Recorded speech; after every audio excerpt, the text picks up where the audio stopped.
సుమ గారు. అంటే మెగాస్టార్ చిరంజీవి గారిని చూసి ఎంతమంది అబ్బాయిలు అయితే ఇన్స్పిరేషన్గా తీసుకొని ఇండస్ట్రీకి వచ్చారో, అలా సుమ గారిని ఇన్స్పిరేషన్గా తీసుకొని ఇండస్ట్రీకి వచ్చిన అమ్మాయిలు చాలామంది ఉన్నారు. ఆ విధంగా కూడా ఆమెకి హ్యాట్సాప్ చెప్పుకోవాలి. ఒక ఈవెంట్ అంటే ఆల్మోస్ట్ 4 గంటలు నిలబడి ఆవిడ ఒక్కటే ఎంటర్టైన్ చేస్తూ ఉంటుంది. అలాగే ఒక టీవీ షో చేయాలంటే ఆల్మోస్ట్ 14 గంటలు నిలబడాలి. అంటే ఈవెన్ లేడీస్ ప్రాబ్లమ్స్ ఉన్నా కూడా ఆ పెయిన్ ఫేస్ మీద తెలియకుండా ఇంతమందిని ఎంటర్టైన్ చేస్తూ వస్తుంది. అంటే తను నిలబడి ఒక షోని నిలబెట్టగలిగే ఏకైక యాంకర్ మన సుమ గారు. ఆల్మోస్ట్ ఇప్పుడు కాదు, 91లో వచ్చారండి. 91 నుంచి, అంటే 34 సంవత్సరాల నుంచి నాన్ స్టాప్గా మనందరినీ ఎంటర్టైన్ చేస్తూ తన ప్రమోషన్స్తో ఎన్నో సినిమాలను సక్సెస్ చేసిన సుమ గారికి కూర్చొని కాదు, ఒక్కసారి అందరూ స్టాండింగ్ ఓవేషన్ ఇచ్చి క్లాప్స్ కొట్టాలని మనస్ఫూర్తిగా సీరియస్లీ.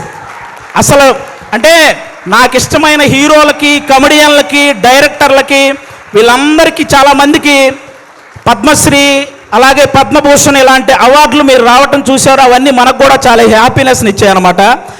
తన ప్రొఫెషన్లో ఇంతమందిని ఎంటర్టైన్ చేస్తూ ఇంతమంది చేత ఒక గౌరవం దక్కించుకున్నటువంటి సుమ గారికి కూడా అలాంటి అరుదైన గౌరవం దక్కాలని నేను మనస్ఫూర్తిగా కోరుకుంటున్నాను.